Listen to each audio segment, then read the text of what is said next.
Sawa, ni katika huduma yako ya uinjilisti, ni ushuhuda gani ambao hutokuja kusahau kabisa, ambao Mungu alikushangaza kwa namna ya tofauti katika kuhubiri na kuwafikia watu wale ambao wenye mateso sugu, waliofungwa na nguvu za giza? Ushuhuda gani ambao kila ukikaa ukiufikiria unasema kweli Mungu ni wa ajabu na ulifanya? Amina. Nitasema kama shuhuda mbili. Ndio. Kwa ufupi. Okay. Kwa ufupi. Shuhuda ya kwanza, ninakumbuka kuna siku moja nilikuwa nipo kwenye mfungo. So nikawa nimeenda maeneo ya baharini kutafakari tu. Lakini katika hiyo sehemu nikutana na mwanadada. Ndio. Na yeye nimeketi hapa na kaka ameketi hapa. Ndio. Sasa rafiki yangu akawa amenipigia simu akasema, "Alo mtumishi, uko wapi?" Nikamwambia niko sehemu fulani.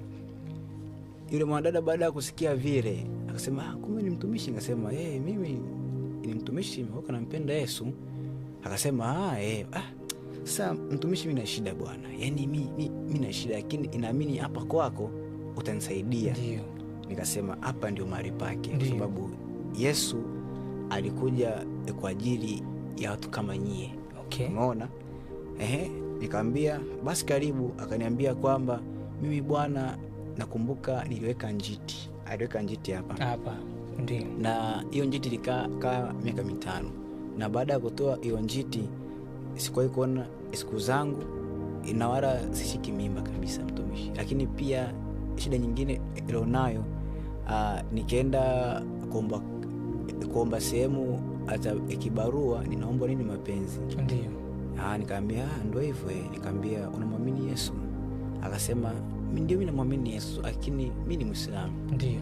Nikamwambia hakuna shida, Yesu anaweza. Kwa Yesu yote anawezekana.